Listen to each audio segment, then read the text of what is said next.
Hello, beautiful people. Welcome to the Courage to Change, a recovery podcast. My name is Ashley Lowe-Blassingame, and I am your host. Today, we have Amy Dresner. Growing up in Beverly Hills, Amy Dresner had it all. A top-notch private school education, the most expensive summer camps, and even a weekly clothing allowance. But at 24, she started dabbling in meth in San Francisco and unleashed a fiending addiction monster. Soon, if you could snort it, smoke it, or have sex with it, she did. Smart and charming with daddy's money to fall back on, she sort of managed to keep it all together. But on Christmas Eve of 2011, all of that changed when, high on Oxycontin, she stupidly brandished a bread knife on her husband and was promptly arrested for felony domestic violence with a deadly weapon. Within months, she found herself in the psych ward and then penniless, divorced, and looking out on a court-ordered 240 hours of community service. For the next 2 years, assigned to a Hollywood Boulevard chain gang, she would sweep up syringes, and worse, on Hollywood Boulevard as she bounced from rehabs to halfway houses, all while struggling with sobriety, sex addiction, and starting over in her 40s. Ladies and gentlemen, you're in for a wild ride. All right, episode 47, let's do this.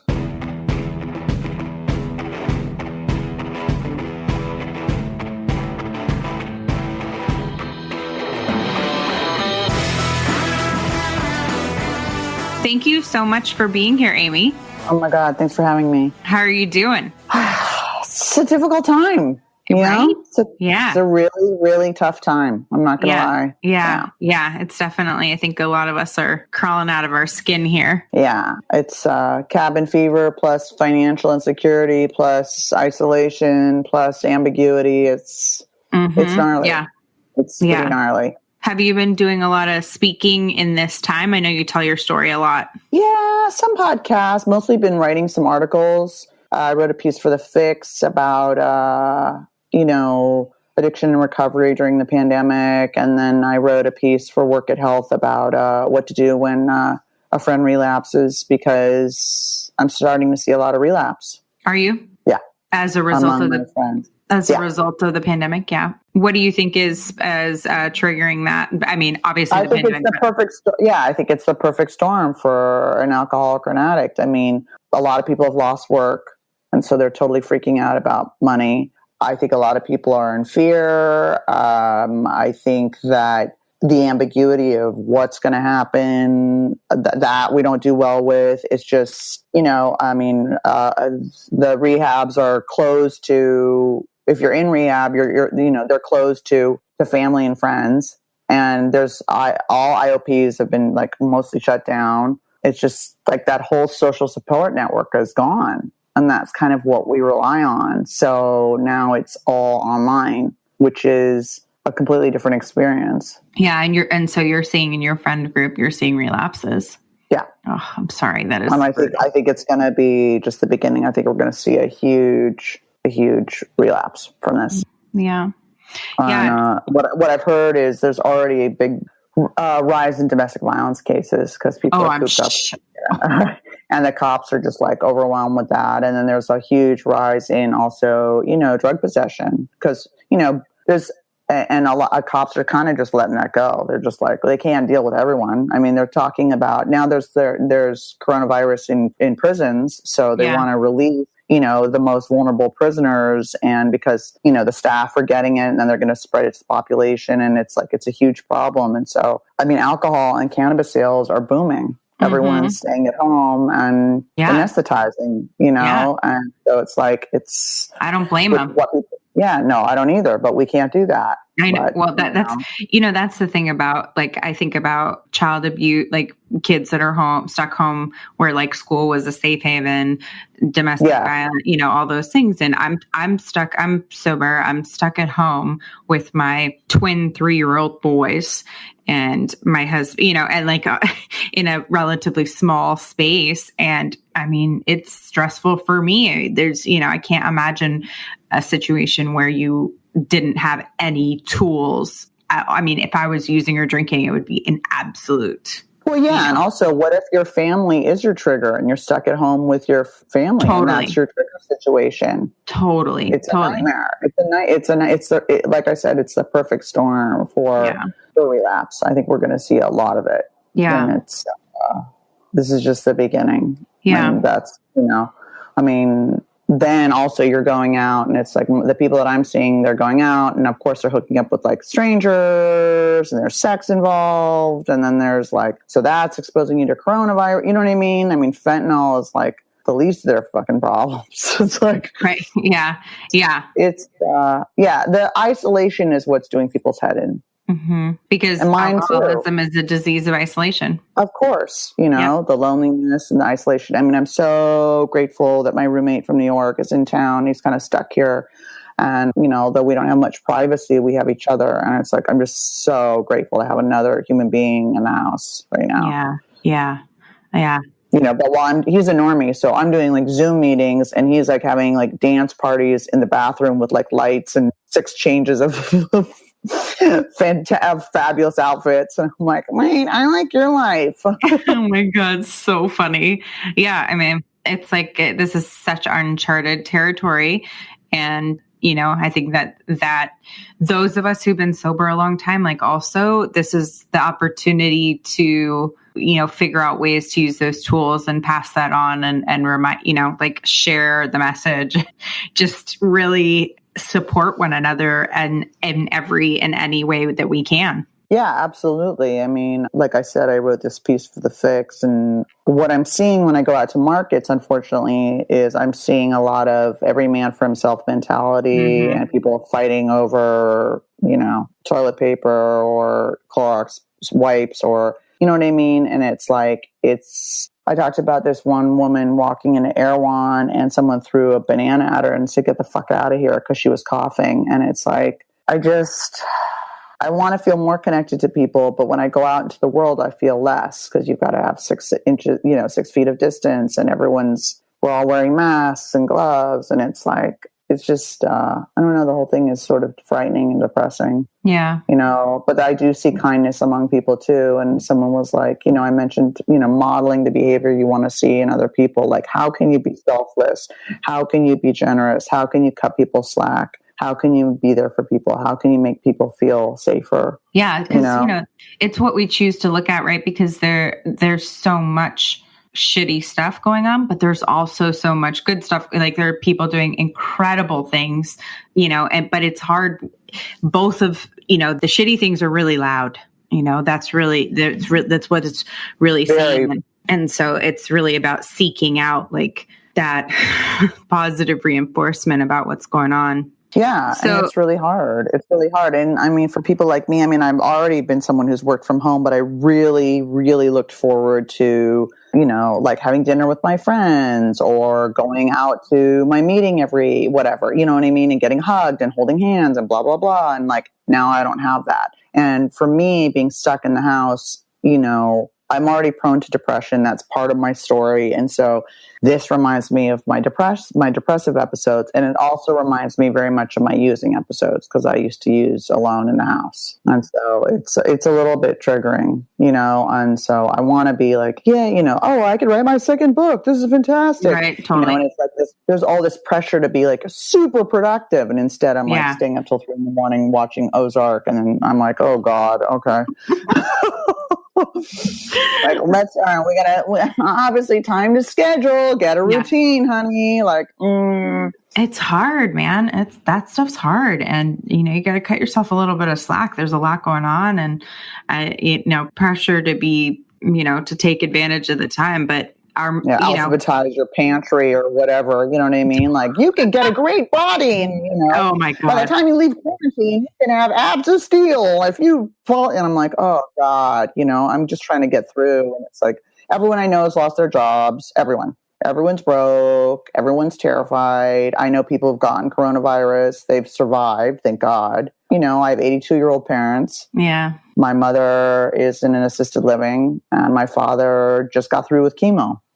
So it's scary. But, thank God I'd already gotten my sex addiction, in check. But otherwise, this would have put it into place quickly. You know what I mean? Yeah, seriously. Everything, anything and everything would have been sparked. So you wrote a book that has done very well called My Fair Junkie. How long ago did you write that? The hardcover came out in 2017. The paperback came out in 2018. And for some reason right now, with everyone stuck inside quarantining, they're like, a lot of people are discovering it. It's really weird. They're like, awesome. I have time to read, Totally. There's also an Audible and there's also a Kindle version. But yeah. Awesome. And we're doing a pilot. Oh, cool. To make it into a TV show. So tell me about where you grew up and what started your using. I grew up in LA, Los Angeles, like Beverly Hills and Laurel Canyon. My parents split when I was about 2 years old. I have an enormous amount of alcoholism and addiction and mental illness in my family. So I inherited a proclivity towards this. It's like I just got all this cancer testing done, with the BRCA breast cancer gene. And I have no genetic cancer markers. Just crazy, just crazy and a drug addict. That's all I inherited. Otherwise, I'll live forever. I'm gonna be crazy till I'm 93. Fantastic. So grew up, decently wealthy, and my father made a bet with me. He's like, I'll bet you'll do drugs or drink or smoke before you're 18. And I said, I bet I won't. And he said, I'll bet you $1,000. And I always make this terrible joke that's how Jews raise each other. We just bribe each other. And so my mother's a recovering alcoholic. When did she get into recovery? I guess she was it was after I was born. Maybe I was 3. Okay. So you've only known her in recovery? Yeah. I don't remember her drinking. And my father's been a heavy drinker, but always functional and can stop and start on a dime. If a wife is like a wife, he's been married a couple times. If a wife is like, hey, I don't like you drinking, he can just stop. When he was having chemo, he just stopped. He can just go. But my mom was a model and a designer, and she was an amphetamine addict. And my uncle, her brother, was a schizophrenic and an amphetamine addict. And my grandmother was also a schizophrenic. And on my father's side, there's a lot of depression, a lot of just mental illness and psych wards and medications and electroconvulsive therapy and suicides, and all that good stuff. So. And was your dad in the entertainment business? Yes, he was a screenwriter. Okay. So my mom moved to Mexico when I was about 13. I'm an only child, and but I always had that weird feeling, even prior to anything, that just something was wrong with me. I was different. Yeah. I felt lonely. I felt disconnected from other people. I felt like I was on the outside. I didn't feel pretty enough or good enough, or I just felt different and not in a good way. Yeah. I waited till I was about 19 to drink at college, and my drinking was out of control, but it looked like everyone's drinking at college in the late 80s. Everyone was throwing up and blacking out and fucking each other. It didn't look that crazy. It wasn't until I found crystal meth at about 24 that things really started to speed up for me and really go downhill quickly. So I tried crystal meth. I hated it the first time, and the second time I tried it, something clicked for me. And I just went, oh my God, I feel normal for the first time in my life. Yeah. And no one's going to take this away from me, You were you were out of college by the time you tried it. Yeah, I was living in San Francisco, doing spoken word and doing a variety of jobs and that kind of stuff. It's all in the book. I worked for quadriplegic. I was a waitress. I was I'd had a second nervous breakdown. I went up there and kind of went against my sort of Beverly Hills roots and was working as a dishwasher and, all that kind of stuff. And then I ended up living with gutter punks and skinheads in Lower Haight before it was all gentrified with, all these junkies were doing poetry. I mean, it was fun at the time. It was just a crazy time. And I didn't really know what I was messing with. I had never been around drug addicts before, and I had never really seen drug addiction. So I didn't see my own progression. I just thought I was experimenting because I'd been such a good girl my whole life. So I was like, I'm just experimenting. Right. And then all of a sudden it got really, really out of control. Did you think, I was talking to someone about this earlier today, when the DARE program and when people explain why you shouldn't use drugs, they typically leave out the part where like drugs make you feel good and are a lot of fun and things be like that, like there's a piece of this missing that is like, hey, we had some fun. Like we just did. It's part of it. Do you think that, like, what was your viewpoint going into this of like what a drug addict looked like? Did you know that, did anyone talk to you about it? Did you think that, you know, drugs are fun, but they're bad? Or did you only think they were bad? I was afraid of them. I mean, I was really afraid of drugs and sex. I was like into purity. I think that as drug addicts and alcoholics, we're extremists by nature. So we're either, you know, getting high and fucking everybody, or we're, you know, I've always make this joke that we're either like, you know, smoking meth or we're vegan and doing CrossFit. We're not really, there's no moderation. So I was afraid of drugs and I thought they were a cop out and they scared me. And like, I didn't lose my virginity until I was 19. I didn't drink until I was 19. I was obsessed with purity. That was my own weird extremist fundamentalist. I mean, I remember when I was in college and I walked in and my roommates were doing coke on my computer and I freaked out and I totally judged them and blah, blah. Cut to, you know, 5 years later when I'm smoking meth and staying up for 5 days. I mean, it's, you know, careful what you judge. Yeah, seriously. No one really told me about it. They didn't tell me about, I wish people had told me about my genetic vulnerabilities. Do you think that would have made a difference? You think you would have done something differently? I don't know. You know, it's hard to tell. I don't really know. I mean, I know that I was so depressed and I felt so out of sorts. And that when I found drugs, they made me feel normal. And who doesn't want to feel normal? Who can really shame me for wanting to feel normal? And what I've learned from Dr. Wetzman, who's a psychiatrist, he's also sober, he used to own rehabs, and I quote him in a lot of articles, is that for many of us, we have a genetic abnormality. You can get tested for it. It's called MTHFR. Are you familiar with it? Mm-hmm. Okay, so MTHFR, for people who aren't familiar with it, is a mutation in the enzyme that breaks down folic acid into L-methylfolate, which is the building block of dopamine and serotonin. And so basically, we can't create enough dopamine and serotonin. We can't create enough L-methylfolate. So I've started to take a supplement and it's helped, but it doesn't, there's no fix for this. Right.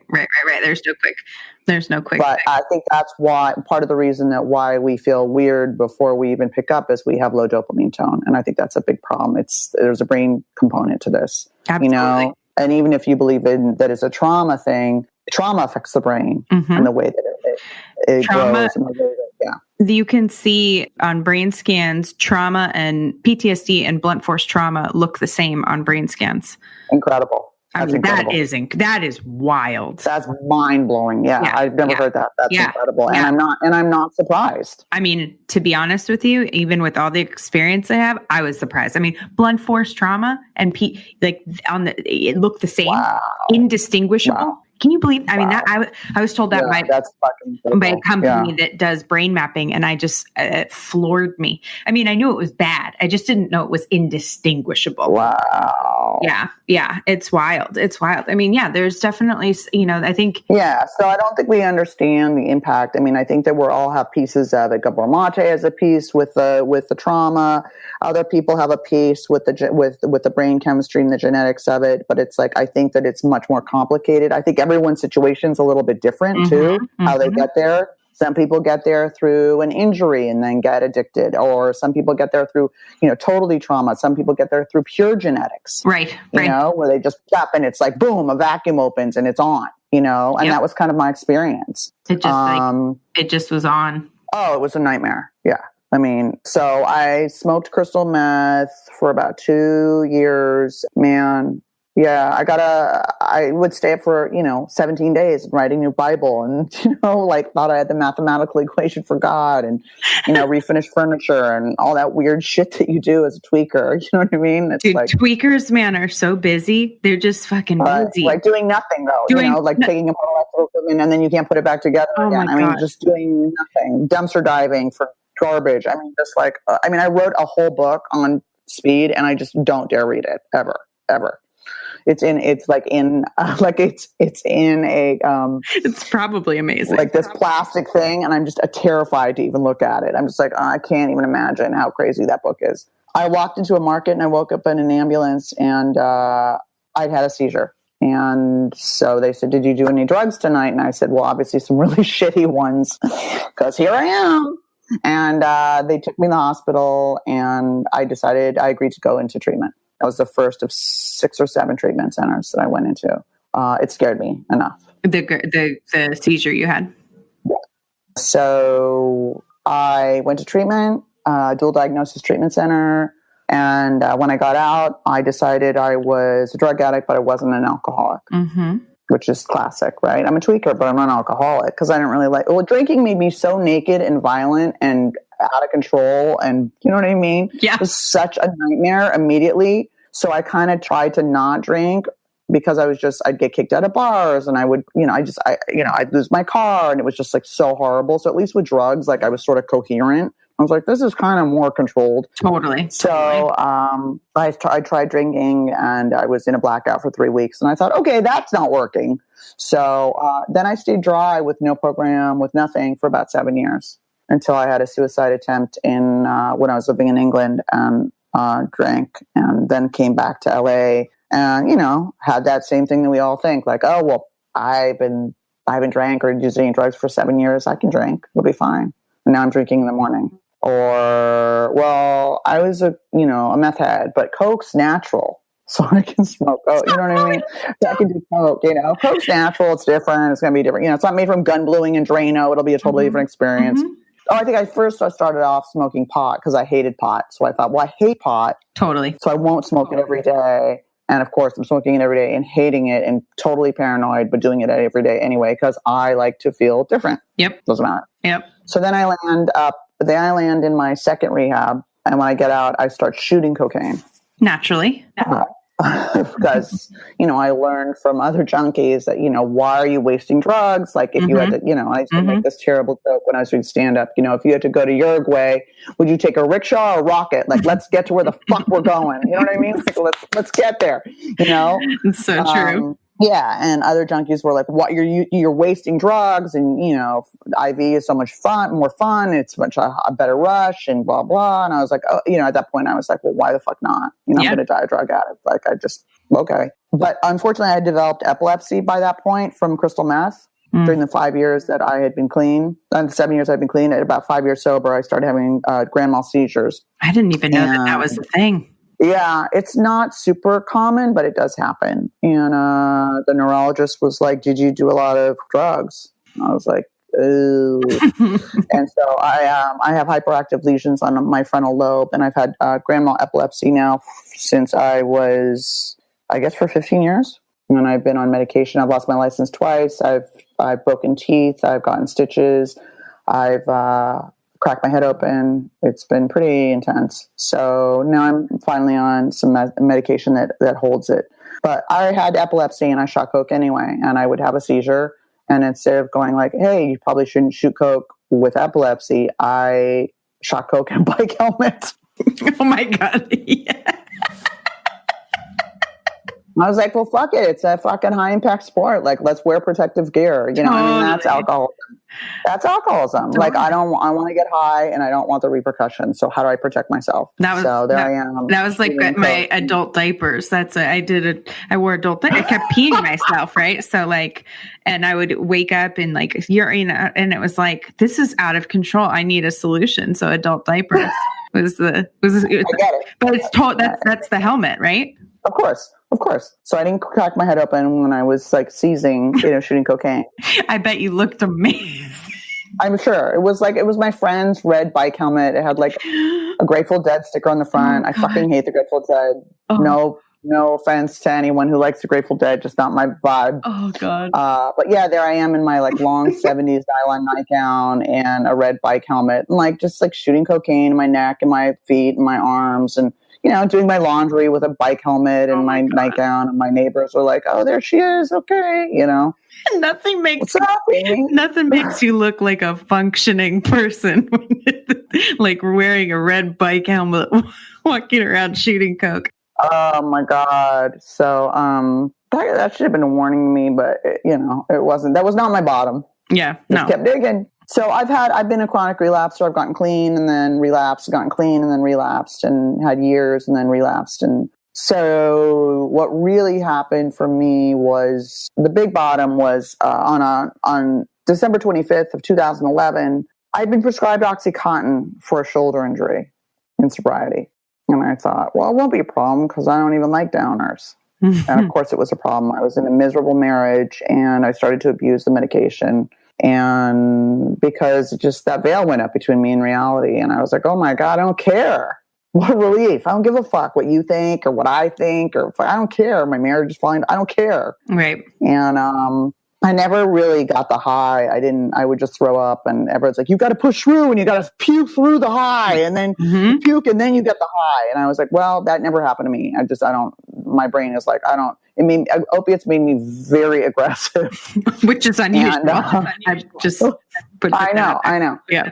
And I was drinking Four Loko, which is really classy. I don't know if you know what that is. Do you know what that is? I do, because when it came out, I was like, okay, you got to be kidding me. I'm sober and Four Locos on them. Like, this is caffeine and oh yeah, it was the shit. Oh my God. I was so jealous. I know. It's like 12% alcohol or something.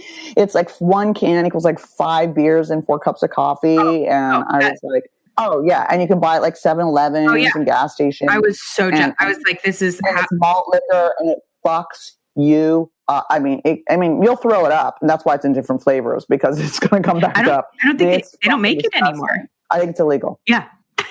Yeah, but there's a new stuff called juice or something like that. But actually, it was funny. I did a fundraiser, and this woman came up to me, and she goes, I don't know if I should even tell you this, but my son created Four Loko. And I said, your son's a genius. Your son's a genius. Genius. I mean, that shit brought me to where I needed to be. Yeah. It also made me want to punch babies. It made me fucking bananas. And I tried to kill myself a bunch of times on it and whatever. But anyway, on December 25th, 2011, I got in a fight with my now ex-husband, and I pulled a knife on him. And he called the cops, and I got arrested for felony domestic violence with a deadly weapon, and I went to jail. And I'm at Beverly Hills, Jewish American princess, and I'd never been to jail. And I'm 42 years old and college educated, and this was not where I saw my life going. And I ended up being left. I tried to kill myself after that. I ended up being left penniless in a psych ward by my ex-husband. And I went into treatment again, and I relapsed again, and I went into another sober living, and I relapsed again. And then I finally moved into another sober living, and I got it. I'd lost everything. And I hope that's not everyone's experience, but that was mine. I didn't ever want to take care of myself. I was very much a child. I was very entitled, and I think you meet your destiny on the road, you go to avoid it. I was like, I had a trust fund, and then I married a rich guy, and I didn't ever want to take care of myself because I didn't really think I could. Yeah. Yeah. And I was afraid. And so the universe was like, oh, you don't want to take care of yourself? Enjoy, bitch. Here you go. So I was left penniless. And so then I was in a sober living for 2.5 years, doing a year of domestic violence counseling, going through a criminal trial and a divorce while on Medi-Cal disability and sweeping the streets. Yeah. On a chain gang. Me and 40 Mexican guys. Sweeping up fucking human feces and syringes. And that's where I had my epiphany. And what was like, I mean, I can assume what the epiphany was, but what was your epiphany? Well, when I first got there, I was like, oh my God, these people are criminals. Like, what am I doing here? And everyone was like, what you here for, Weta? I'm here for a DUI. What you here for? And I was like, oh, I'm here for felony domestic violence with a deadly weapon. And they were like, oh, shit, And so no one really fucked with me. And so it became clear that I was like one of the few people there for assault, and I had more time assigned to me than anybody else. And I was like, oh, I'm the criminal. Hi. And I was sweeping the streets, and I felt really sorry for myself. And I'd lost everything, and I was in my early 40s. And I was like, oh, poor me. The cops suck, and my lawyer sucked, and my ex sucks, and fuck, And then I went, wait a second. This is the result of all your choices. This is a crossroads. This could be the best thing that ever happened to you, Amy, or it could be the worst thing that ever happened to you. And it's your decision, which it is. And I thought, So my book opens with a quote from Will Rogers saying, the worst thing that happens to you can be the best thing for you if you don't let it get the best of you. And I went, I wonder if I embrace this, if this could be that transformative sort of moment in my life that I've been needing. And I embraced it. And I thought, look, we're going to learn how to take care of ourselves, and we're going to learn to finish what we start, and we're going to learn how to sweep, and we're going to learn teamwork, and we're going to learn ethics, and we're going to learn humility. And I just embraced the fuck out of it. And I was posting it all on Facebook. Another day on the chain gang. This is what I learned today, or this is what I found on the street, or whatever. And people were like dying, and they were like, well, everyone else on the chain gang was like, you know, like, I'll be friends with you on Facebook, but like everyone thinks I'm on a work trip. So don't say anything about what the community labor. And I just owned it. I was just like, fuck it. I'm not going to be ashamed. That's the way I deal with shame, is I flip it. I just own it. So everyone knew what I was doing. Everyone knew what had happened. And then what is anyone going to say? Like, you tried to stab your husband? I'm like, I fucking wrote a book about it, bitch. What else you got? You know what I mean? Like, oh, you were like, you know, you got arrested for felony domestic violence? Yeah, I fucking posted about it on Facebook for fucking year and a half. What else you got? Bring it. You know, it's like, if you own it, no one has anything on you. I wasn't proud of it, obviously, but I just refused to be ashamed of it. And I had to see the humor in it to get through it. And it changed me. It absolutely changed me. I started writing a lot, and my editor at the time at The Fix just said, the community labor is the framework for your book. And I was like, oh my God, you're right. And I pitched it to an agent, and I got a deal, and I wrote the book. It's not made me rich and famous or anything like that. Like, my life's not changed that much, but I grew up and I learned how to depend on myself. And, I think what I did differently in this sobriety that I ever did in that's the other thing. It's like, people go, well, I've never been this. Like, I've been in 4 psych wards. I've tried to kill myself a bunch of times. I've, battled drug addiction and mental illness for 25 years. I mean, it's a miracle I'm fucking alive. And what I did differently in this sobriety is, instead of listening to my feelings, I took action.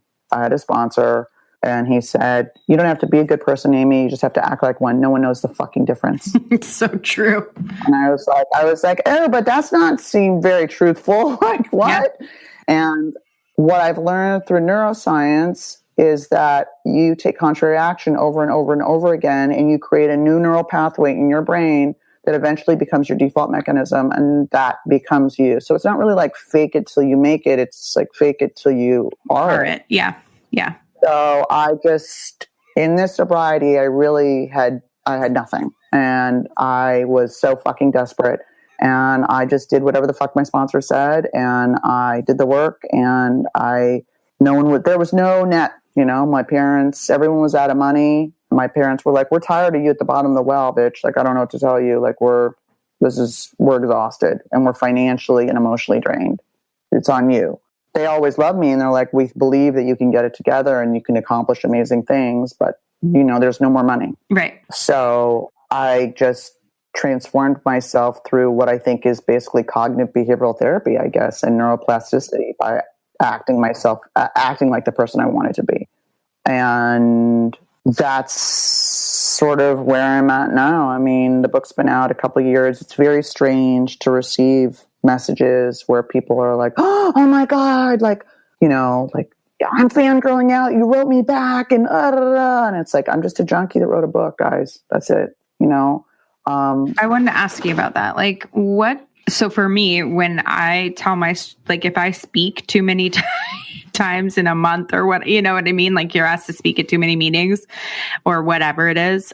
Like, I'm burnt. Like, I'm burnt on it. And, and I would you have got to be burnt on telling your story. I'm not fascinated by it anymore. Yeah. Between speaking at meetings, between podcasts, between fundraisers, speaking engagements, and, book readings, I'm pretty sick of my story. Yeah. But, what I do find interesting is that people seem to like, what they like about the book is my honesty. I didn't try and look good, like some people think I'm an asshole in the book. And yeah, I was an asshole. I was mentally ill and on drugs. Like, if you're not an asshole when you're mentally ill and on drugs, then why would you ever get sober? Right. Those are some high expectations as well. Yeah. It's like, I'm like, and also where are you going to go with it? And I just feel like I wanted to be as honest as possible. I didn't want to candy coat it. I didn't really care if I looked good. I cared that I helped people. I cared that someone else read it and felt like, oh my God, I'm not alone. Oh my God, I don't feel as broken. Oh my God, I'm not as ashamed. Like I can laugh at something that I was ashamed of. And, I say this all the time, but if you're trying to look good in an addiction memoir, you're just not being honest enough. Right. Like, I'm sorry. And Jerry Stahl, who wrote Permanent Midnight, who blurred my book, was like, he has a famous quote, if you had the nerve to live it, you should have the nerve to write it. And I was like, all right. And so that's why I wrote about everything. And in this sobriety early on, I have 7 years now, but in the very beginning, I developed a sex addiction, and it was fucking pretty brutal. Yeah. Tell us about that. Because I had to get out of my body. Yeah.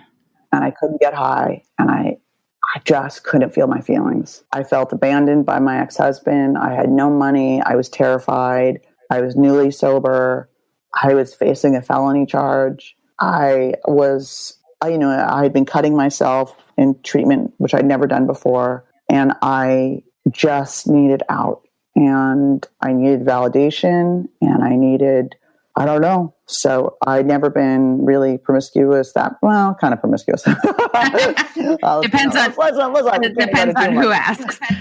Yeah, right. If you talk to people in AA, they're like, yeah. I don't know why it became my go-to. I think that that's pretty normal for alcoholics and addicts. You put them in the rooms and you take away their drug of choice. And where do they go to? They go to food and gambling and nicotine and caffeine and sex and workaholism and exercise. They'll do anything again.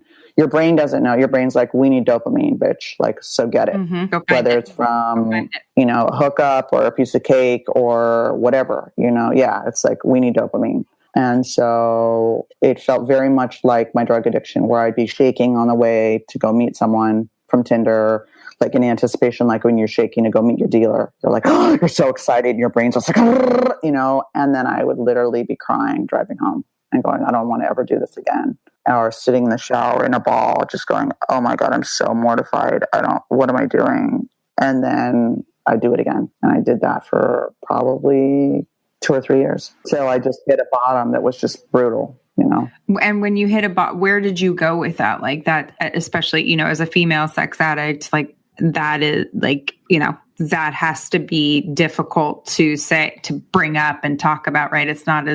Oh yeah. I mean, the whole book is, the ultimate stigmas. Hey, I'm a perpetrator of domestic violence. Hi, I'm a IV drug user. Hi, I'm mentally ill. Hi, I'm a female sex addict. Like, no wonder I haven't had a date since the book came out. But I have saved souls. I have saved lives. There you go. Who cares if I end up marrying my cat? That's fine. No, I know I'm not the only person who's experienced that, and it's really hard to talk about. And that was the hardest stuff to talk about in the book, was the sex addiction. Yeah. Because there's nothing fucking cool about it. Sorry. If you're a guy, you're a stud. But if you're a girl, I don't care how many slut walks you want to do and how much sex positivity, you're still looked as a slut. Yeah. And I don't think that for me, I was really looking for love. It was never about sex. It was about validation, and it was about connection, and it was about checking out. And I wanted each of these people to be my boyfriend. I really wanted love. Yeah.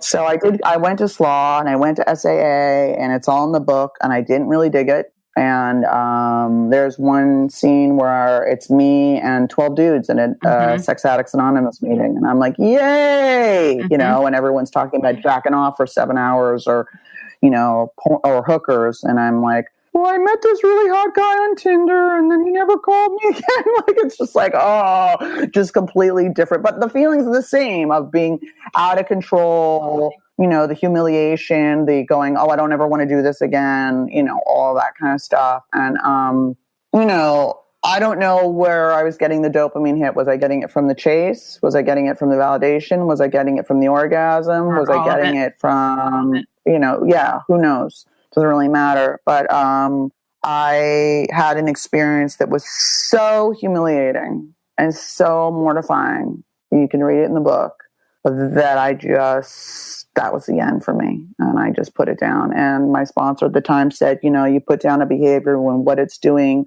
to you is worse than what it's doing for you. And that's what happened. I just hit a bottom that was just, it was so, incomprehensible demoralization. And I stopped.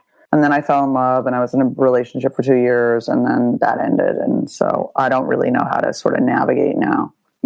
It's like, how do you navigate after you've been a sex addict? Yeah. You don't want to behave, it's like, I've sort of just been shut down. I've just been kind of like, I think so. I think the bottom line behavior I really liked, like take what you like. And the bottom line behavior where like there's a behavior line that you just don't cross.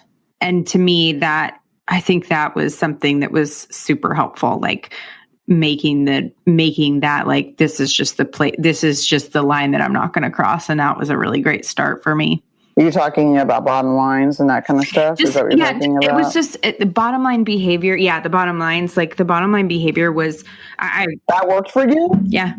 Oh, it did not work for me. I would say I'm not going to do that, and I would do it. I would say this is off limits, and I would do it. That was the same with, I never thought I would, be an IV drug user, and I crossed that line. I think that with addiction, we keep moving that line in the sand. That's what's so terrifying. You know what I mean? We go, this is the line, I'm not crossing this. And then all of a sudden you move the line. And that's what I found in my life, what I did in everything. And it was horrifying. And so, no. I think it was like, just for clarification, like for me, it was like, I am not going to sleep with someone who I'm not in a relationship with. And like, I was able to, and in order to do that, I had to not put myself in situations where I would end up sleeping with them. So like, I'm not in there going to dinner at their house, or, like it was this whole thing.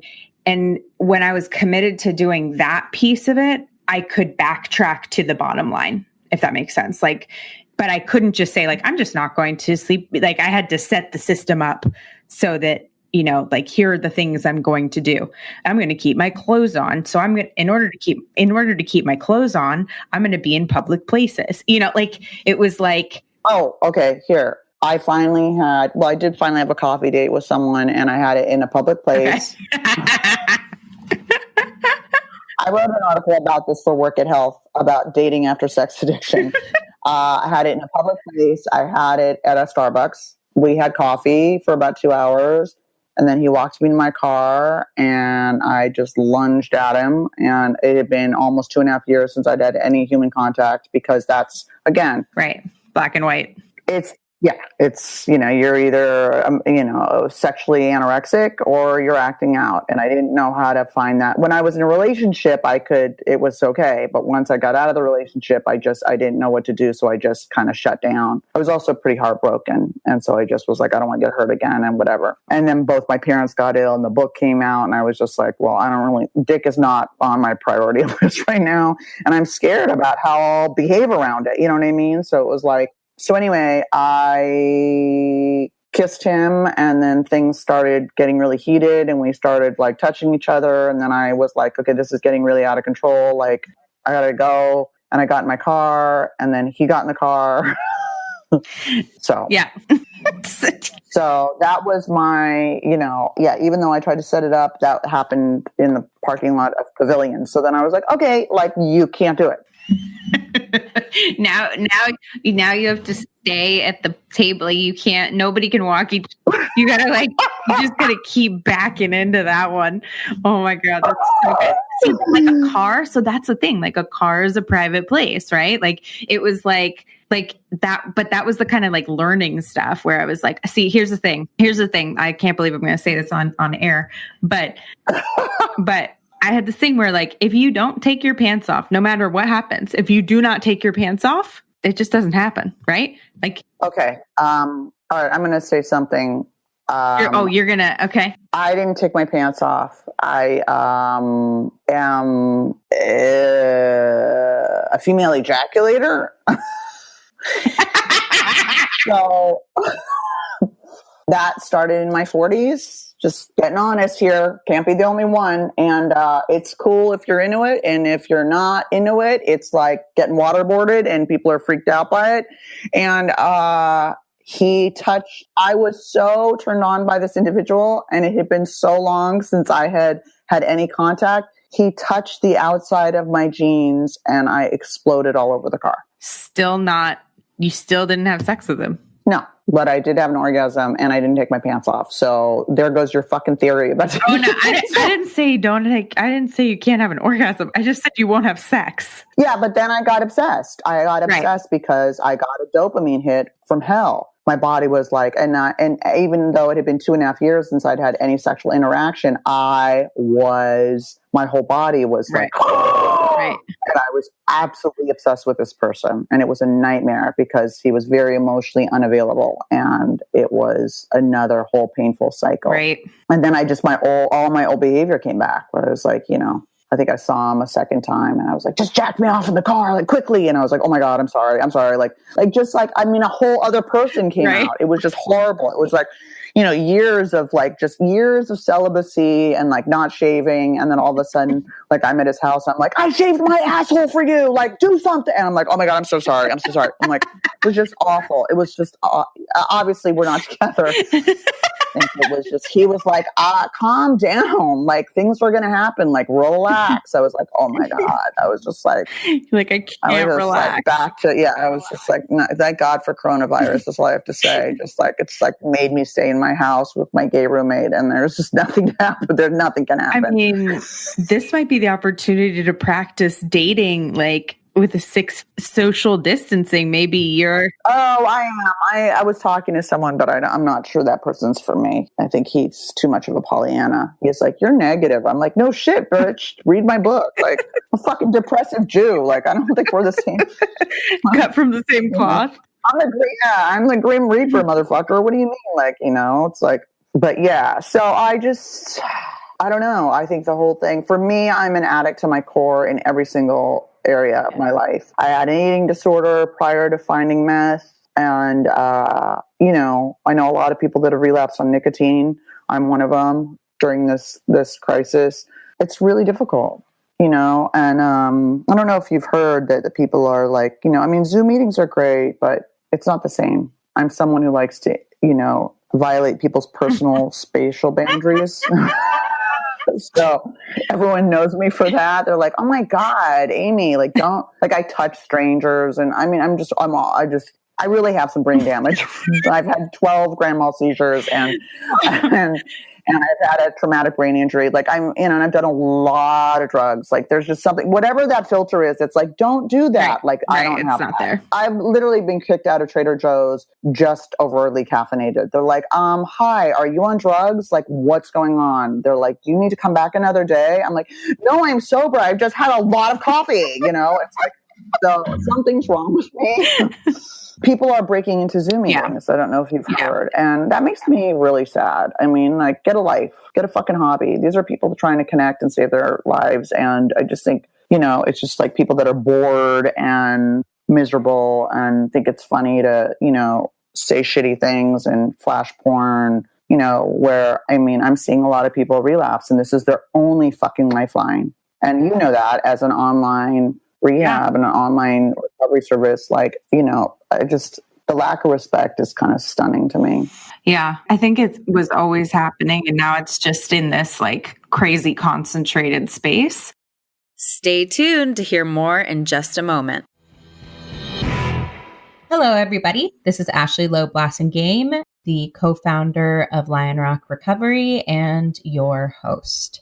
Lion Rock Recovery has introduced a support meeting specifically for people struggling with anxiety related to the COVID-19 pandemic. Structured as an ongoing workshop, the COVID-19 anxiety support meeting will teach coping skills and be a place to share and connect with others also feeling the effects of this crisis. Everyone struggling with anxiety about COVID-19 is welcome. Let me repeat that. Everyone struggling with anxiety about COVID-19 is welcome. To view the meeting schedule and join a meeting in session, visit www.lionrockrecovery.com and click on the orange banner at the top of the page. You can't miss it. Together, we will learn to feel more centered and empowered in the face of this great challenge. This is one of those times where like we're all having to take all of our coping skills and figure out like, you know, in some ways, I had a mentor who always said, like, you need to upgrade your recovery to where you are. Like, you need to, you don't do the same thing for your recovery that you did when you were a year sober at 10 years sober, right? You need to upgrade your recovery, update it. And so this whole thing has forced me, it was actually a lot like motherhood for me, where you become confined, you lose a freedom. And so, but you still need to treat the problem. And so you have to you have to change things and find different ways to be well. And I think that this is in some ways forcing us to like upgrade our recovery to like, okay, what do I need to do for my recovery? Like, how do I survive? How do I handle a situation like this? Is it ideal? No, definitely not ideal. But now I'm hyper focused on the fact that like, instead of going to the meeting and just like naturally getting everything you need from that interaction from the space, like you have to think about what you need and then go like try to get that right from the it's like super proactive in a way that I don't think most of us, like, I'm not like, I need sunshine. I haven't had sunshine. So I like specifically go out and think about how much sunshine I've had. Like, that's not something I normally do. I don't think, I don't think about it that way. And I think that it's forcing us to think about all the ways that we recover. And the way that you were talking about, like, physical interaction is one of the ways that you recover. Like, that's part of your recovery. It's like going into those halls and like being in rooms with people who understand where you've come from and sharing that space. And so like really thinking about like, what are the ways I recover? What are the different ways I recover? And finding some temporary solutions, hopefully, and also, making do with what we have, because we have a life and death disease. And the truth is that no amount of substance or sex or anything is going to change the fact that we're quarantined in the house. Yeah. No, for sure. I mean, I'm going to more meetings now than I ever have. That's what everybody's saying. Yeah. Really, what I mean? Like, I'm like, wow, all right. I'm back to a meeting a day. Excellent. So true. But definitely for me, I found myself to be really struggling with routine and scheduling and depression, and I struggle with that. Sleeping too much and watching too much television, and financial situation is totally fucked. And, I'm trying to find that balance between being productive during this time and also allowing me to have my feelings, this is fucking terrifying, Yeah. And I mean, the upside of this is it's shown a light, I think, on all the problems in our country. Mm-hmm. The overcrowding of prisons, the lack of universal health care, the elimination of the middle class, the fact that there isn't, the people aren't financially stable, all of that kind of stuff. Yeah. But it's difficult. I've never lived really, when 9/11 happened, which is the only thing that's even kind of comparable to this, I was in Paris, so it didn't really hit me. But, I was like, oh, it happened over there, and I was like, I mean, I just, I had to pretend I wasn't American because they weren't really fucking super hot on the Americans during that period. And it was like, remember the French fries were called freedom fries, not all that shit. And so it was like, so this is the first time I've really experienced something like this. And, what I wrote about, I'm seeing, really selfish behavior. And it's like, how can we model behavior that's more like, how can, as the recovery community, we're used to fighting for our lives. We're used to being isolated. We're used to, all this kind of stuff. It's like, we're kind of made for this shit in some way. And it's like, I think it's on us to model the behavior of selflessness. Like, if there was ever an opportunity to model selflessness for other people, this is the time to do it, whatever way that is, in reaching out to other people for, emotional support, giving them emotional support, also there's people that have a difficult time asking for help. Like, if you need help, this is the time to go, I need help financially or emotionally, or I need dried noodles, or I need a fucking mask or gloves or paper towels or whatever it is. And it's just like, it's a challenging time. It's definitely a time to up your game. And for me, what I find in my recovery is that I sort of, right before a growth spurt, I flip out. I wish I could not have the tantrum. Yeah, right. I wish I could not have the tantrum. Me too. So I have my tantrum. So I don't like this. Fuck you. Blah, blah. Shut down, crying, depression, taking to my bed, whatever. And then all of a sudden I go, okay, what's the action now? And get uncomfortable enough. I would love to skip that flip out place, not been able to get there without going through that kind of like flip out place first. Yesterday I had my flip out, and today I'm like, all right, bitch. I feel like my flip outs look different. They're still flip outs. It's like they've gotten over the years, they've gotten a little smaller and a little less, crazy, still crazy, but a little less so. But it's kind of like you talked about, like, I don't change until the pain is staying the same is greater than the pain of change. Like I just don't, or I haven't yet. And so the best that I can do is get better, recognize, I'm like you did. This is a flip out. I'm going to be unhappy right here. And then I'm going to grow and try not to, abuse my children and husband in the process. That's the thing. That's the thing I've gotten, I think, better about is not letting it out on other people and creating a wreckage. Right. It's more internal now.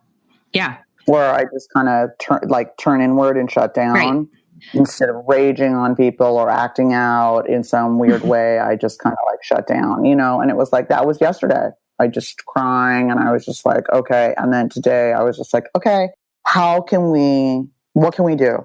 What's the next action? Like, okay, you can write these articles, you can finish this, you can work with your trainer via Skype, you can take a walk. I mean, we took a drive, my roommate and I took a drive for like an hour yesterday just to get out of the house and get some air, and also cutting myself some slack. Not so much slack that I'm like, it's cool, like stay up all night watching Netflix and sleep all day and don't do anything, but also like letting yourself have your feelings and going, okay, that's enough. Right. Like, it's not the end of the world that you did that. And so giving yourself the space to be like, man, I'm human and I'm upset. Like, this is crazy. This is scary. This is crazy. I'm having feelings. Those are my feelings. And, we are people who use against our will. So, and feelings happen whether we're participating in them or not, right? That's kind of what we've learned is that it's happening. It's happening. So stop worrying about like, I'm not going to feel that. I'm going to, whatever. You're feeling it. You just, maybe you're not joining it yet. So like, if we can have those feelings, feel them, and maybe somehow you need to feel them is by sitting in bed and watching Netflix all day. And then the next day, like, to me, compared to the wreckage that we used to cause, that shit is amazing. Nothing. That's nothing. It's like, you bought a vape? You bought a disposable vaping? Okay. Totally. Because you really? I'm like, I'm okay with that. Totally. Versus banging a 20-year-old in your car and shooting up, something in your neck that some guy on a corner spit out of his mouth. I'm okay with it. We've made some progress. Right. I mean? Exactly. Yeah. And but it's like people who are just don't let you have your feeling. Don't feel that way. Be positive. Don't da-da-da. And it's like, fuck you. You know what I mean? Like, I'm not saying let your feelings run you, but it's like, it's also really hard to not have your feelings because, for so long I was my thoughts and my feelings. That's who I thought I was. Yeah. And they dragged me around like a dog on a leash, this way, this way, this way, this way, and it's like, I mean, I talk about it in the book. I can't remember if I even talked about it now, about discipline creating stability versus stability creating discipline. Did I talk about that? I remember. To you? Okay, great. So let's say no. Okay. So my father said to me years ago, discipline creates stability. Stability doesn't create discipline. It's like a disciplined, routine life gives you that feeling of stability inside. But as alcoholics and addicts, I think we wait for the feeling before we take the action. If you're waiting to feel ready to go to the gym or meditate or go to a meeting or write your book or whatever, you wait forever. You take the action and it changes the feelings. And still at 7 years sober, it's still hard for me, to do that. It's like, whoever feels like going to the gym, never. And when you go and you're like, woohoo, I feel amazing, I'm going to go every day. And then you don't go again for 2 months. You know what I mean? Like, so it's really difficult. I mean, I was meditating all the time and then I stopped because it made me feel too good. I was like, well, I'm feeling too good, right? And if I miss one day, that's day, it. Done. Over. It's over. See ya. Yeah. No, right? it's one fucking day, and it's that's out. It's why, in many ways, it's why the recovery is remarkable, because the way that our brains work, the things that it tells us, the way that it works. I mean, if we didn't do anything, we would never get anywhere, right? So like finishing a book, reaching and like doing those things is remarkable, because that's not the natural way that we would live if we followed the roadmap in our head. We are basically to get out. Yeah, my head's like, you're going to be broke and homeless and sick and die of corona. So just drink and fucking jump out the window. Just fucking, fold your hands. I was like, I was like, I'm going to get corona, so I should go get corona. That was, I had that. Oh, I had a moment. Like, I should just go get it to get this over with. I know, that's what I had. I had that too. I was like, I just want to have it over with, because then maybe like I'll have immunity for like a little bit, and then it'll just be over. It was I wasn't even thinking about the immunity. I was like, I'm just going to walk into a hospital and like get this shit over it. Cause like, I can't wait for this shit to hunt me down. Fuck that. I'm going to get it. Like, just like I totally get it. So stressful. Okay. Go lick a toilet seat like that fucking that influencer. Oh my God. I know. Really? I legitimately do not understand things that are happening on this planet sometimes. Like and I'm people think, I love that people think it's a hoax. They're like, it's a hoax. I'm like, really? And the Holocaust didn't happen either. Okay. Like, it's not a fucking hoax, man. You know what I mean? It's like, but I felt the same way. I was just like, I mean, what's funny to me is like, I think there's two types of alcoholics and addicts. And I talked about this in this recent Fix piece. It's like, one is like, I beat a deadly disease. No one is going to stop me from my recovery. Fuck fear, man. I just choose to be positive, and we're going to have our meetings. And it's like, if you stayed at this hotel, you're immune to COVID. And it's like, and then there are the other ones that are like, where now, like, I used to not give a fuck about my health or anything. I thought I was indestructible, and now every headache is a brain tumor. Every fucking weird stomach pain is like my liver exploding. Like, you know what I mean? Mm-hmm. Like, I'm a total hypochondriac now that I'm clean. I'm like, what? You would have been like the person who comes in with the 60-pound tumor, and they're like, why didn't you call us when it was at 10 pounds? But now it's like, I feel a tiny speck. I know. What is this? And please. They're like, it's a mole. I'm not sure what, it's like, it's strange. I'm having a hard time with faith right now. I will be honest with you. It's not something it's something I struggle with in general. And I know I've landed on my feet a lot. And if you read the book, you're like, it's amazing that bitch is alive. Like, Jesus Christ. But I still struggle with faith. And my friends make these jokes like, you fell into a fucking pool, a pond, and you woke up in a new suit. Fuck you, and it's like, I feel scared about this. I'm not going to lie. I mean, and I don't do well when I'm scared, and everyone's like, you need to have faith, like, blah, blah. And it's like, people are fucking dying, man.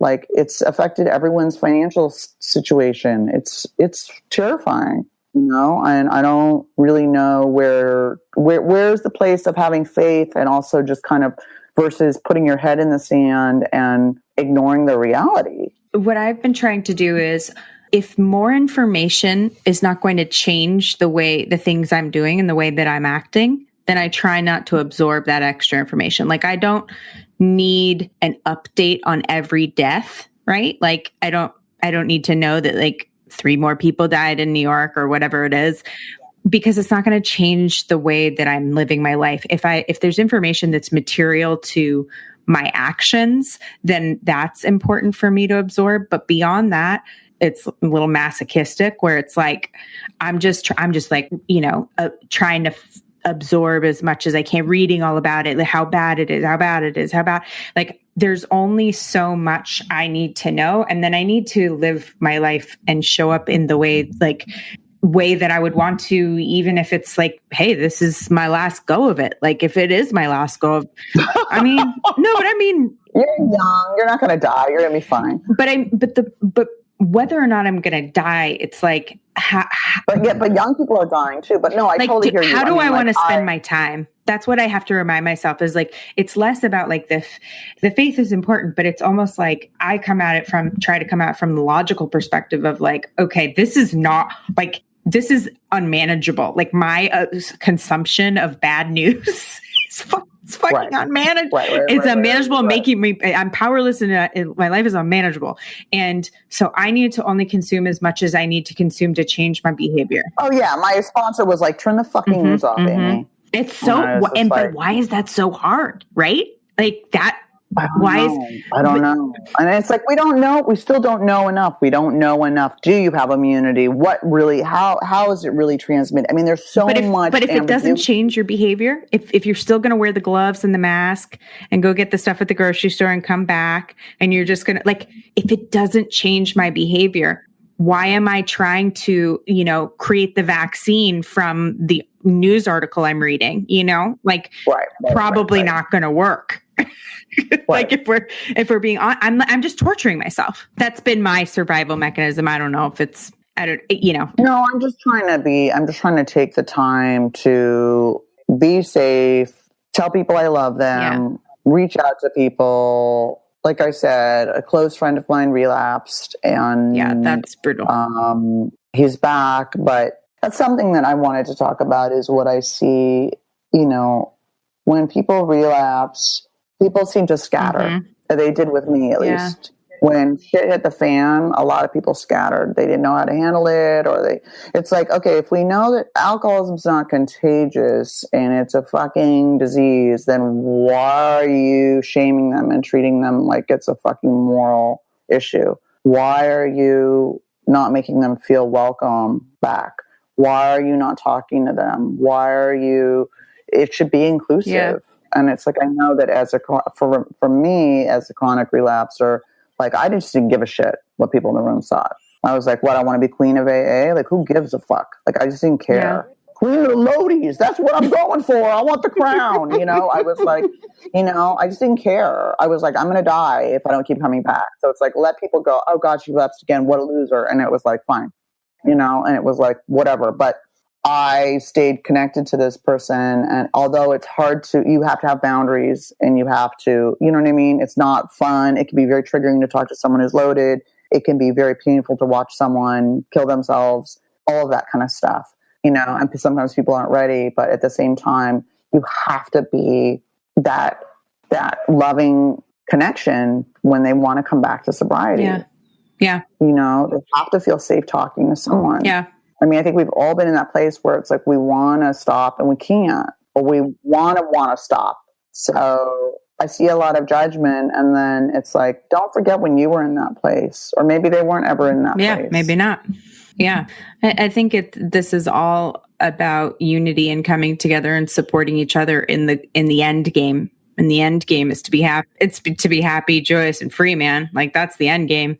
That's what it is. So whether your journey looks like mine or not, like that's where we have to come to. I think people are afraid that relapse is contagious. That's how I think, yes, you're right. I think they know that it's, theoretically it's not, but I do think people think so.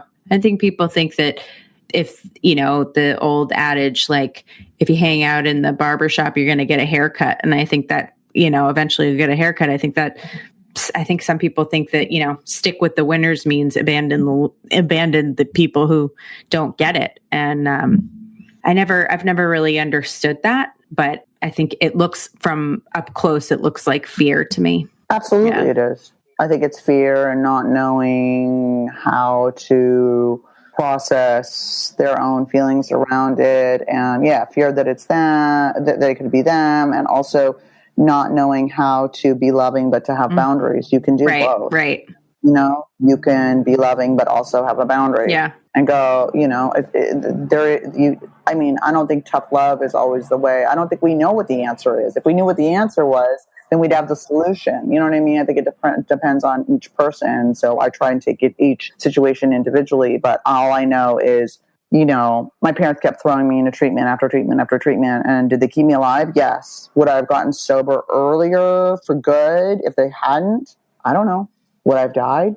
Maybe. Yeah, but that wasn't a risk they were willing to take, whether or not it was, you know, I mean, that's what it comes down to, right? Is like, you know, that wasn't a risk they were willing to take, whether or not, you know, some of that is about them too. Yeah. But I mean, for me, what was key is that they believed in me, because I think that when you continue to relapse, you stop believing in yourself that you can ever get it. And you just think, I'm going to die an addict. I'm one of those people who's not going to be able to get it. And you just give up on yourself. And so the fact that they believed that eventually I would get it, that I believed that they believed, and that was what I held on to. I mean, it's amazing. And I proved them right. You know what I mean? And it's like, you know, I mean, getting loaded is not going to help anything in this situation. We're all in it together. I mean, that's what's weird, is like the whole world is in this together. I think that as sober people, we can't anesthetize like other people. Yeah, so we feel it, all of it. All of it. Yeah. I think that's the beauty of your story, is like, you know, truly that you can relapse and relapse and relapse and still get, like, it's not a lost cause. Don't stop trying. Don't give up. Yeah, that's why I said, like, it's, you know, this is dedicated to anyone who thinks it's too late. And I mean, that's people are just like, thank you for giving me fucking hope that I could get it. Like, I've gone back into treatment, or I'm going back to meetings, and like, you know. Yeah. I mean, the book ends with me 3 years clean, and I have 7 now. And people are just like, I mean, I went from pariah to example to inspiration, which is so weird to me. You know, it's really bizarre. And I mean, I was a relapser for so long that when they go, are there any newcomers? Still, 7 years later, my hand almost goes up every time. I was like, you're not, dude. You're not. You have sponsees, you have a sponsor. You know what I mean? Like, I do know. Because I remember that. I remember being like, don't raise your hand. You know, because I would relapse a lot, and like I remember it took like a while to not feel like I was, and sometimes when I'm not feeling right, I'm like, are there any newcomers? Exactly. I legitimately am like, fuck me, man. Yeah, I'm like, what the fuck? 7 years? Like, it's easy to judge yourself and be like, I have 7 years, like I should be blah blah, and it's like, you know, that's a head game in itself. It's like everyone's journey is completely different. And I've got days where I'm completely on the ball. And then I've got other times when I just feel like, fuck, I can't. Yep. You know what I mean? Yep. With financial worries and 2 sick parents and blah, blah, blah. And I'm just like, fucking, you know, I don't have a partner. I mean, thank God my roommate's here, but like, you know, but it's like, it's feeling like, I felt an aloneness that I've never felt before in my own mortality when both my parents got sick at the same time. Like my mom got dementia, and then I was leaning on my dad, and then my dad got cancer, and I'm an only child, and I felt, whoa, I don't have any brothers and sisters, and I don't have a fucking romantic partner. I'm not married right now, and I just thought, fuck, you know, if it made me feel alone in a way I hadn't felt since I was like using. And I just thank God for my friends. Yeah. Thank God for my fucking recovery family who fucking had my back and carried me, you know, through all of that. Yeah. Well, you have an amazing story, and I think that I know that you've touched so many people. Oh, thank you. Yeah, I'm getting so many messages now, which is so weird. Yeah. Like I said, everyone's like, I'm fucking bored. Let's find a juicy story. And I'm like, okay. I love it. I love it. It's like, but that was what I wanted. I just wanted to fucking help people. I didn't give a fuck about looking good. I didn't give a fuck about making money. I cared that I gave one person fucking hope. Mm-hmm. And you have. You know what I mean?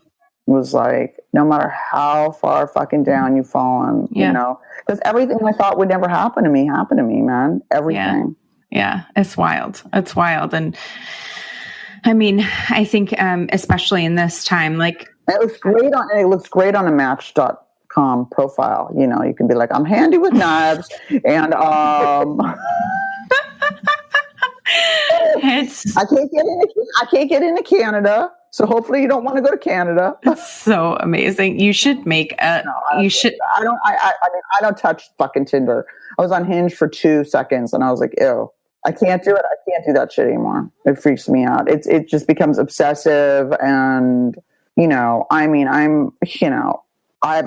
get an instant connection with someone, and I'll romanticize, and I'll be like, we're gonna get married. I like rose good diamonds. I'm like, are you fucking 13? Like, grow the fuck up. Oh my God, girl, get it together, so. Yeah. I mean, it's the problem lies in our brain. It's a pretty hard one to fix your broken brain with your broken brain, man. I know, right? Just like the fucking future tripping, good or bad, right? I'm like, we're going to get married on this farm. And I'm like, oh my God, Amy, you don't even know him. Like, calm down. You know what I mean?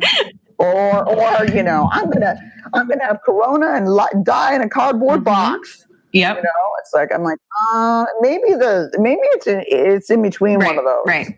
Exactly. I mean, that's the difference between also like process addictions and substance abuse addictions. It's like, with food, with eating disorders and sex stuff, you have to find a moderative route. Yes. It's really hard versus, for drugs and alcohol. Like, okay, there are people that I support whatever works for you. If harm reduction works for you, right on. If you are someone who used to shoot dope and now you can drink normally, fucking more power to you. That's not my experience. I've tried that experiment 9,000 times.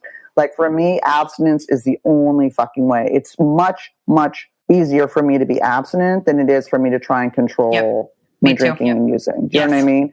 But it's like for the love and romance stuff. Yeah, you're still on your journey. I'm like, I'm trying to do things differently and coming up with, similar results. Like, someone who's like, I'm emotionally unavailable. I'm like, challenge accepted. I'm like, oh God, right? Yeah, but I mean, it's just like you're still on the journey. It's not all solved, that's my experience. I'm 14 years clean and sober, and I had dealt with. What did you get sober? Fucking 12? Jesus Christ. 19. And, after I had my kids, all of my old trauma came back and eating disorder and all this stuff that I had basically managed for a long time. But I didn't know that. And so they came back after I had twins, and which like no time to do self-care, self-work or, any of that shit. And I was like, I am 14 years sober. This is what is happening. This is absolutely unacceptable. Like, I should be better than that. This isn't. I know we're so good at self-shaming. Like, aren't this we? is insane. This is insane.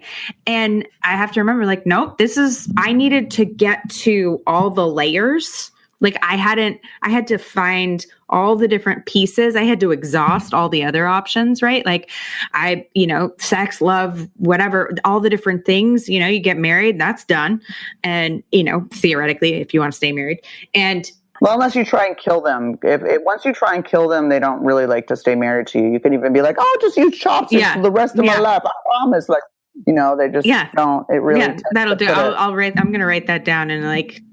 Top 10 things that don't try to kill. Let me just tell you that you think about that was shocking to me too. Like, oh, of course, I've heard everyone say, that's not me. Of course. I'm not who I normally am, when I'm drinking and using. I'm a fucking monster.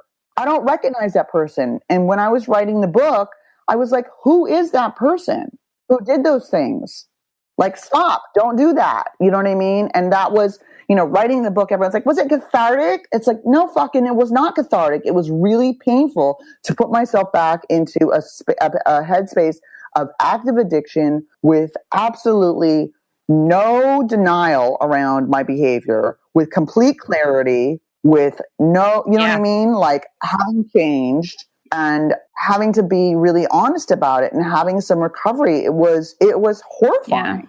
To write that and be honest. It was like my same experience with doing my my fourth and fifth step. I wasn't like, yay, I'm walking with the hand of the universe. Woo! I like saw who I was from other people's point of view. And I was like, yikes, I'm not who I thought I was at all. And I cried for like 3 days. And then my sponsor was like, okay, now that we've uncovered who you really fucking are, which is like manipulative, lustful asshole, like now we get to start changing it.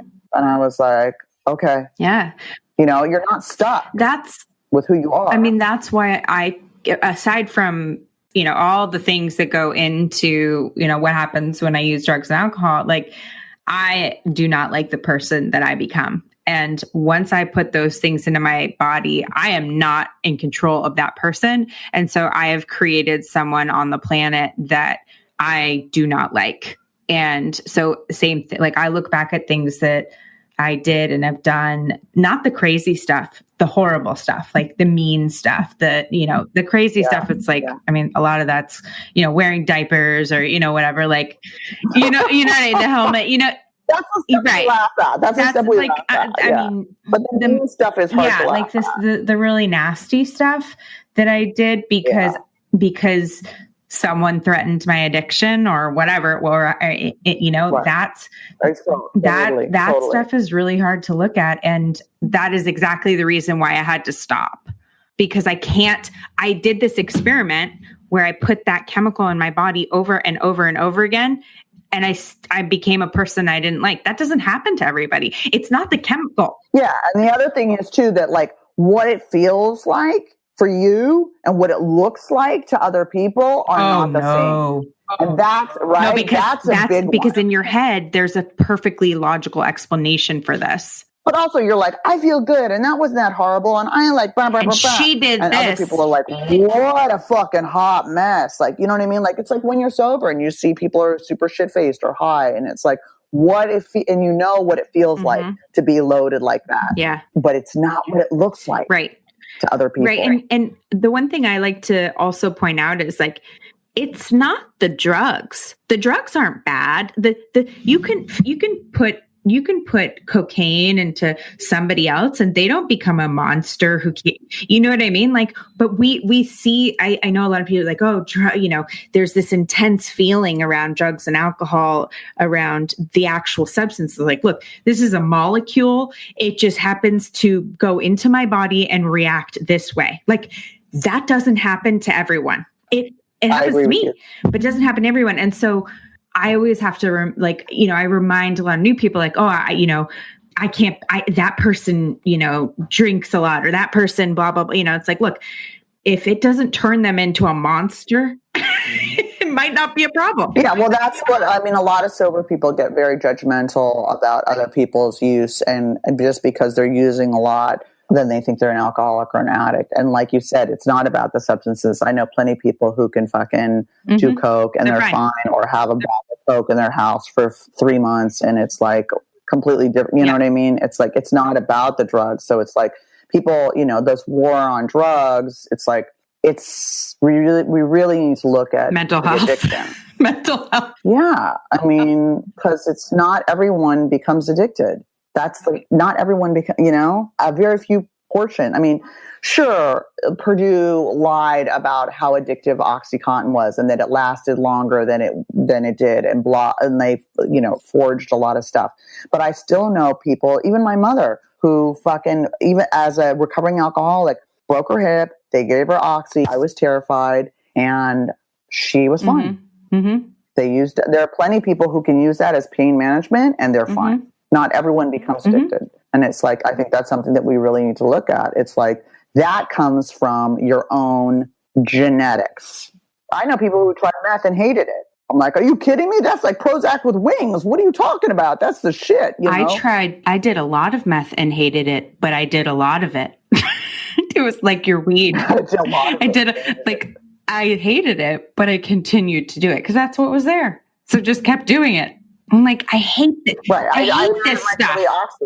I didn't like Oxy. Yeah. It made me like yell at people in parking lots and karate chop people. I karate chopped strangers. It was horrible. I was really a weirdo on it. It was terrible. I thought it was supposed to make you nice and mellow, and it made me really aggressive and fucking crazy. That is an adverse reaction to opiates, my friends.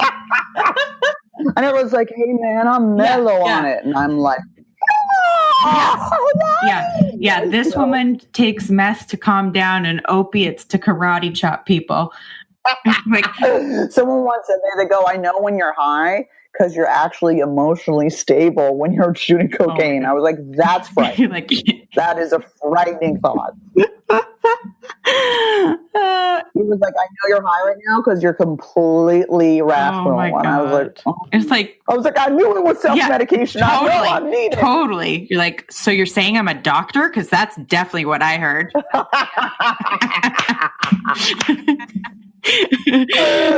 Right?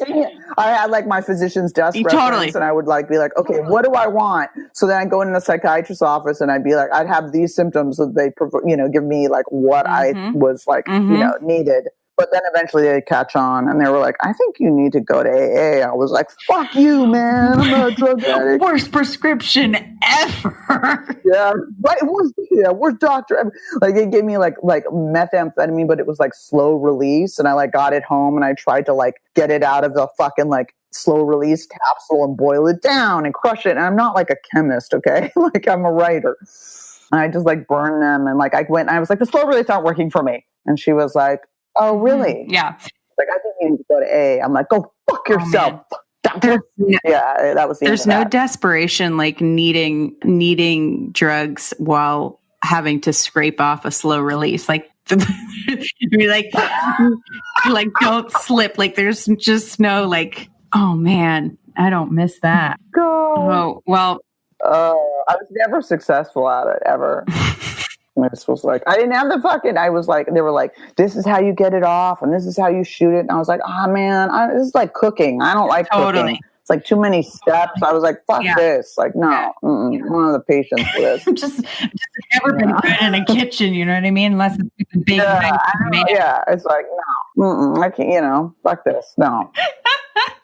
Oh my God, that's amazing. Well, you are amazing. And I'm so grateful that you came on the podcast and shared your story and shared what's going on with you and just told the truth, right? That's what we have to do. So, yeah, I would love to be some Pollyanna and be like, oh my God, like I am totally modeling the epitome of recovery. And like, I'm just a beacon of hope and light and blah, blah, blah. But it's like, I thought about rescheduling and I was just like, you know what? I'm fucking scared. I'm scared. I'm scared of money. I feel I'm having a hard time disciplining myself. I'm sleeping too much. I'm watching too much TV. I'm finding myself to be in a negative place. And that's the truth. I am going to meetings and I'm trying to share a solution, but I'm also struggling with, and I'm just kind of like, bitch, just get through this one day at a time. What's today? What are you going to do today? That's it. Can you do something that makes you feel productive today? No one's going to let you fall on your ass and be homeless and starve to death. Let's just try to not catch this thing and stay clean. That's it. And be kind to other people. You know what I mean? Yep, absolutely. But there's very few places where I'm finding that I can find any relief. Like I'm taking a lot of baths with candles and corny shit like that. Do you know what I mean? Like for real. You gotta do what you have to do. You know what I mean? It's like, I can't go get a massage. A fucking self-care is gonna, all my fake nails are falling out. All my eyelash extensions are falling out. I'm like, ooh, I'm looking good. I'm like, fucking, everyone's hair color is coming in. Look at my bangs. It's like, okay, fucking, am I in the Ramones? Like, what's happening? Fuck, man. I'm not cutting my own bangs. I've made that mistake before. I'm not doing it. I'm not doing it. Yep. It's that quarantine bun it. It's like, fuck it, Well, everybody's going through it. So we're all surviving quarantine together with our own, locked in our homes and all our own demons with it. I know, right? Everyone's just starting to get cabin fever and just start to, Yeah. It might be some real interesting things that come out of this if we can survive it. We probably have more tools than everyone else. So. For sure. Absolutely. Absolutely. I definitely am, running things by my sponsor like, hi, how do I respond to this text? Because I just don't trust myself right now. Do you know what I mean? But, if you're new, just go to the Zoom, just do online support, however you can do it, one day at a time. It's like, We're all in this together. It's a really tough time. I mean, I just feel like if people could get sober during this period, they can get sober fucking through anything. For real. It's a difficult time for people with time. Yeah, it's an incredibly difficult time, but I really do believe that we're going to get through it. Yeah, of course. I mean, I just think we have to have empathy. We have to be kind to each other. Even when other people are being assholes, you just have to be kind. There's no other way out. We need to model that behavior for other people as best as we can. Yeah. And just say thank you and smile through our masks. Smiling eyes or whatever fucking Tyra Banks says. Smizing. I don't even know. So out of my mind. I've been in the house for fucking weeks. Oh my God. Deep breaths. You are amazing. Thank you so much for being here. And thanks for have you come on when your next book comes out. Yeah. Or the pilot. Yeah. We're writing the pilot now. So awesome. That's my dream, is to have a show that shows addiction in its reality, not exploitive, not hysterically funny, but not super depressing either, but not intervention, not fucking sober, celebrity rehab where they cut to just like the gross, like the reality of us as human beings struggling in pain. Yeah. I know it's going to happen for you. So that's my goal. And a female driven thing, where we can talk about, like I said, all the stuff we've talked about, the stigma that's attached to being a woman that's an IV drug addict or a sex addict or a perpetrator of domestic violence or all that kind of stuff, Well, thank you for leading the way. My vagina says, you're welcome. Thank you. My vagina that has closed hermetically over the years. Thank you, Amy's vagina. Well, it's so great to meet you, and I think that I'm so happy for what you guys are doing, being able to provide for people now. Yeah. So, follow me on Instagram, follow me on Facebook, follow me on Twitter, check out the new Fixed Piece, Addiction Recovery. We're going to post it all in the links. So My Fair Junkie and your articles. Yeah, you get it on Amazon, and so it's super juicy read, whether you're in recovery or not, and funny, which is what I think people need. We got to laugh right now. Yeah. Keep me posted and stay in touch. Sounds good, Dollface. Thank you so much. Big kiss. Bye. Bye. This podcast is sponsored by Lion Rock Recovery. Lion Rock provides online substance abuse counseling where clients can get help from the privacy of their own home. They are accredited by the Joint Commission, and sessions are private, affordable, and user-friendly. Call their free helpline at 800-258-6550 or visit www.lionrockrecovery.com for more information.